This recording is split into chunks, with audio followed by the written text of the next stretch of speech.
En todo el mundo se ocupan objetos electrónicos, estos son a su vez dependientes de la electricidad para su funcionamiento, pero el mundo actual no sería posible sin una de las leyes más fundamentales de la física clásica de campos, y precisamente para el campo electromagnético, formalizado por el físico James Clerk Maxwell. Para entender todo esto necesitamos saber qué es un campo clásico en física. Un campo es una entidad física que se propaga por todo el espacio que transmite y o genera interacción entre cuerpos con determinadas propiedades. Su representación matemática son con funciones vectoriales, escalares o tensoriales, dependiendo con el campo que trabajamos, y así obtener una cantidad para un punto en el espacio-tiempo. Ya hemos tratado mayormente con el campo eléctrico, pero en síntesis, la electrostática viene de objetos u partículas con propiedades de carga, y podemos conocer su comportamiento a través de la famosa ley de Coulomb, que indica la interacción entre dos cargas en un material.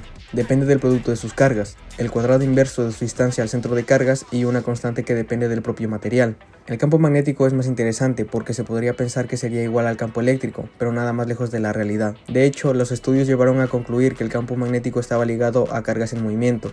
Tomando un experimento en el cual se colocaron dos varillas conductoras paralelas y separadas entre sí, al generar una corriente eléctrica por ellas, estas ejercían una fuerza entre sí y dependiendo de la orientación entre el movimiento de las cargas sería repulsiva y atractiva, pero el campo eléctrico no era suficiente para explicarlo. Se introdujo el campo magnético como presencia de cargas en movimiento. En conclusión, se genera este campo a través de solo una carga. La descripción del campo magnético es similar a la ley de Coulomb, pero depende de otra constante del material, además de la velocidad con un producto vectorial al vector unitario a un punto r distante de la carga.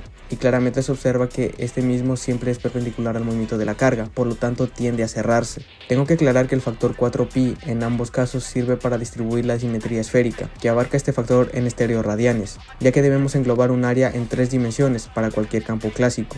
Esta ecuación se generalizó para cualquier corriente de partículas cargadas. La corriente son cargas que pasan por una sección de conductor en un determinado tiempo. Las cargas en movimiento no dependen de la partícula en general, sino de su carga. La trayectoria que seguirá dicha corriente será importante. Así tenemos la ley de Biot-Savart, la cual precisa estos conceptos. Tomando diferenciales de campo para cada punto lejos del conductor o trayectoria, dependerá claramente de la intensidad de corriente y el diferencial de longitud del conductor. Esto ayudó al avance del desarrollo con bobinas, solenoides y espiras, ya que el campo se puede intensificar y moldear en puntos clave. Esto se demuestra dada la solución de la ecuación de Biot-Savart.